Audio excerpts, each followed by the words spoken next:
Hello friends. तो आज हम देखने वाले हैं कि स्मॉल इन्वेस्टमेंट करके कैसे पैसे मिलाए जाए, क्योंकि कैसे बहुत जन इन्वेस्टमेंट का जर्नी शुरू करने से पहले सोचते हैं कि इन्वेस्टमेंट करेंगे तो थोड़ा बिग अमाउंट में करेंगे तो रिटर्न भी अच्छा मिलेगा। लेकिन स्मॉल अमाउंट में इन्वेस्टमेंट अगर आपने चालू किया तो एक तो आपको तो रेगुलर रूटीन में आपको इन्वेस्टमेंट कर सकते हो, और आपको कोई ऐसे एक्स्ट्रा काम या एक्स्ट्रा प्रेशर लेने की जरूरत नहीं है या एक्स्ट्रा टेंशन लेने की जरूरत नहीं है। तो इस वीडियो में अपन देखेंगे कि स्मॉल इन्वेस्टमेंट से कैसे पैसे मिलाया जाए। तो चलिए शुरू करते हैं। नमस्ते, मैं हूँ सीए शहनशाह मुजव्वर, प्रैक्टिसिंग चार्टर्ड अकाउंटेंट। तो चलते हैं प्रेजेंटेशन की ओर।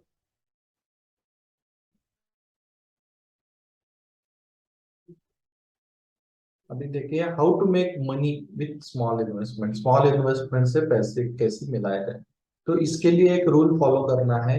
रूल पे ऑलरेडी मैंने एक वीडियो बनाया है, वो मराठी में है वीडियो। अगर आपको वो हिंदी में चाहिए तो मुझे कमेंट बॉक्स में कमेंट कीजिए, मैं वो हिंदी में बना दूंगा। और अभी आपको ये ब्रीफ इंट्रोडक्शन भी दूंगा, उसमें आपको ये सब कवर हो जाएगा।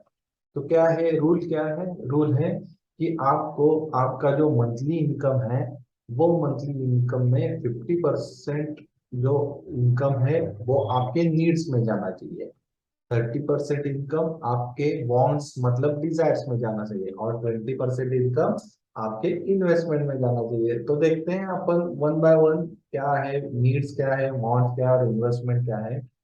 तो पहले देखते हैं कि नीड्स क्या है। नीड्स मतलब क्या कि ये जो अपने रोजमर्रा के जिंदगी में इसेंशियल है, इम्पोर्टेंट है, महत्वपूर्ण है, वो नीड्स है। मतलब क्या कि food, cloth, education for children, और ईएमआई रहेगा लोन का, जो हाउसिंग लोन लिया है उसका ईएमआई, कार का ईएमआई जो भरना पड़ता है वो। तो ये नीड है, ये आपको इसका इसेंशियल है। इसके ये अगर नहीं रहेगा तो आपको रोजमर्रा की जिंदगी में बहुत तकलीफ आएंगी। तो ये आपकी नीड्स हैं। तो नीड्स के बाद में आएगा डिजायर्स मतलब वांट्स।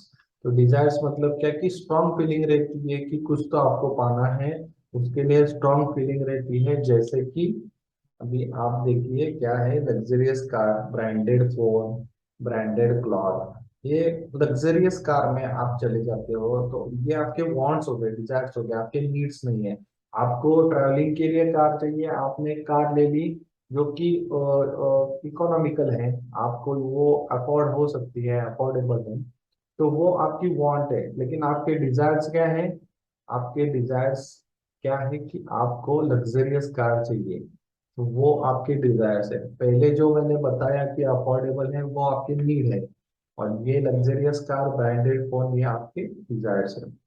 अभी इन्वेस्टमेंट क्या है? तो इन्वेस्टमेंट क्या है कि प्रॉफिट मिलाने का एक जरिया है।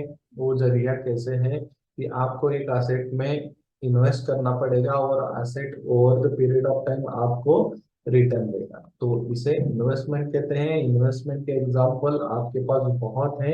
एफडी है, गोल्ड है, म्यूचुअल फंड है, शेयर्स है, बॉन्ड है, रियल एस्टेट है, क्रिप्टो करेंसी है। तो ये सारे इन्वेस्टमेंट के ऑप्शंस है, आप इसमें इन्वेस्टमेंट कीजिए और आपको अच्छी तरह से रिटर्न मिलेंगे। तो देखते हैं कंसेप्ट, ये 50-30-20 का rule, concept by example. Example से अपन देखते हैं कि इसका क्या महत्व है। तो देखिए कि आप 20,000 रुपए आपका मंथली इनकम है। तो मंथली इनकम 20,000 हो गया। 20,000 में से 50% मतलब 10,000 आपके नीड्स में जाना चाहिए। आपके रोजमर्रा की जिंदगी में जो खर्चे होते हैं और जो इसेंशियल है वो उसमें जाना चाहिए। 30% किस में जाना चाहिए? 6,000 रुपये वो आपके वांट्स में जाना चाहिए, कि मुझे एक ब्रांडेड फोन लेना है, उसके लिए मैं 6,000 रुपये मंथली सेविंग कर रहा हूँ। और एक 12 महीने के बाद, एक साल के बाद मुझे 70,000 का फोन चाहिए, उसके लिए मैं ये सेविंग कर रहा हूँ। और 20% ये आपके इन्वेस्टमेंट के लिए, मतलब 4,000 आपका इन्वेस्टमेंट के लिए जाना चाहिए। तो ये रूल ऐसे नहीं है कि ये स्टैंडर्ड रूल है, आप अपने हिसाब से चेंज कर सकते हो। आप 30% इन्वेस्टमेंट में 20% वॉन्ट्स में डालना चाहते हो तो चेंज कर सकते हो। और आप अभी क्या कर रहे हो, आपका क्या रूल बन रहा है वो देखिए। किसी किसी का रूल ऐसे बनता है कि 80% नीड्स में ही चले जा रहे हैं, और आपका खुद का डिजायर्स क्या है, आपके खुद के वांट्स क्या है, या आप इन्वेस्टमेंट ही नहीं कर रहे, तो आप क्या गलत कर रहे हो वो देखिए और उससे आप सीखिए। और ये स्टैंडर्ड रूल है, इस ये स्टैंडर्ड रूल अगर फॉलो किया तो भी आपको अच्छे से पैसे मिलेंगे। और अगर आपको इससे भी अच्छा करना है तो आपके वांट्स और नीड्स कम करके आपका इन्वेस्टमेंट्स का परसेंटेज बढ़ाना है।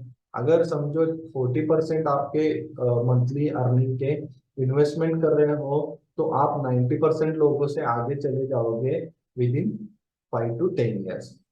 तो ये ध्यान में रखिए, आपका क्या 50-30-20 का रूल हो रहा है, और उसमें ये 50-30-20 रूल फॉलो हो रहा है कि नहीं। अगर नहीं हो रहा तो आपका रूल क्या फॉलो हो रहा है, आपका मंथली एक्सपेंसेस किधर जा रहा है, इन्वेस्टमेंट में जा रहा है, वॉन्ट्स में जा रहा है, डिजायर्स में जा रहा है, या नीड्स में जा रहा है। तो वो आप चेक कीजिए।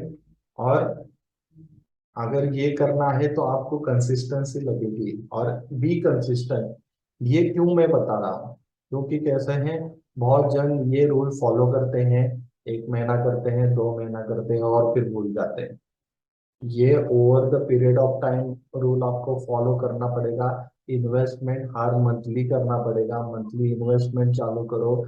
आपका, अगर आप सैलरीड पर्सन हो तो आपके बैंक अकाउंट में मैंडेट रखो, जब आपकी सैलरी आपके बैंक अकाउंट में क्रेडिट होगी उसमें से एक्स परसेंटेज, मतलब समझो 30% आपको इन्वेस्टमेंट करना है, तो 30% अमाउंट ऑलरेडी उधर से डिडक्ट होना चाहिए, आपको 70% ही मिलना चाहिए।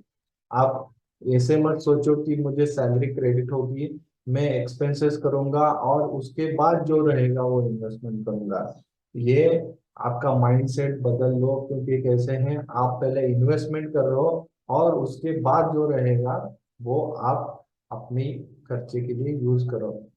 क्योंकि कैसे हैं, एक बार आपका एक्सपेंसेस चालू हो गया तो वो रुकता नहीं है, और वो बढ़ते ही जाता है, और आपका इन्वेस्टमेंट कुछ नहीं होगा। इन्वेस्टमेंट नहीं होगा तो आपको रिटर्न नहीं मिलेंगे, आपका कंपाउंडिंग इंटरेस्ट, कंपाउंडिंग इफेक्ट नहीं मिलेगा, कंपाउंडिंग इफेक्ट नहीं मिलेगा तो आपकी ग्रोथ नहीं होगी। तो बी कंसिस्टेंट। हर हर महीने आपको इन्वेस्टमेंट करना है, ये प्रण लीजिए और इन्वेस्टमेंट करना शुरू कीजिए। 20% से नहीं, 10% से शुरू कीजिए, 20%, फिर 30%, 40%, आपका जो मंथली इनकम है उससे। और आप ये चेक कीजिए कि आपका एक्सपेंसेस किधर हो रहा है, ज्यादा कहाँ पे हो रहा है, कम किधर हो रहा है। अगर ज्यादा हो रहा है तो कहाँ पे आपने फिजूल खर्चे किए हैं, तो वो कम कीजिए और आपका इन्वेस्टमेंट बढ़ाइए। जितना आप इन्वेस्टमेंट के अमाउंट बढ़ाएंगे उतना आपको आगे तकलीफ कम होगी, आपका वेल्थ जनरेशन होगा। और वेल्थ जनरेशन होने के बाद आपको समझ में आएगा उसका कंपाउंडिंग इफेक्ट क्या है। क्योंकि कैसे है, पहले आपको 7 से 8 साल कुछ समझ में नहीं आएगा, आपका वेल्थ उधर ही रहेगा। आप कहोगे मैं क्या कर रहा हूँ, मेरा वेल्थ उतना ही है। लेकिन 8 साल के बाद आपको उसके इफेक्ट दिखना चालू हो जाएंगे, और आपको समझेगा कंपाउंडिंग इफेक्ट। तो ये ध्यान में रखिए। ये मेरा छोटा सा प्रेजेंटेशन था कि स्मॉल इन्वेस्टमेंट से कैसे पैसे मिलाया जाए। तो स्मॉल इन्वेस्टमेंट से आज चालू कीजिए, 20% आपका जो मंथली इनकम है वो आप इन्वेस्टमेंट कीजिए। अगर उससे ज्यादा इन्वेस्टमेंट करते हो तो बहुत बढ़िया, आप 90% लोगों से आगे चले जाओगे। 40%, 50% इन्वेस्टमेंट कर रहे हो तो आप तो बहुत आगे चले जाओगे 10 साल के बाद। तो ये था मेरा छोटा सा प्रेजेंटेशन। और ये आपको कैसे लगा, आपके इस बारे में क्या विचार हैं, आपका अगर कोई रूल है, आप क्या रूल फॉलो करते हो, ये भी मुझे कमेंट बॉक्स में बताइए।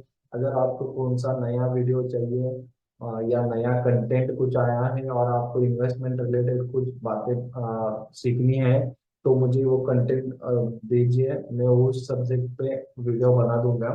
Thank you very much.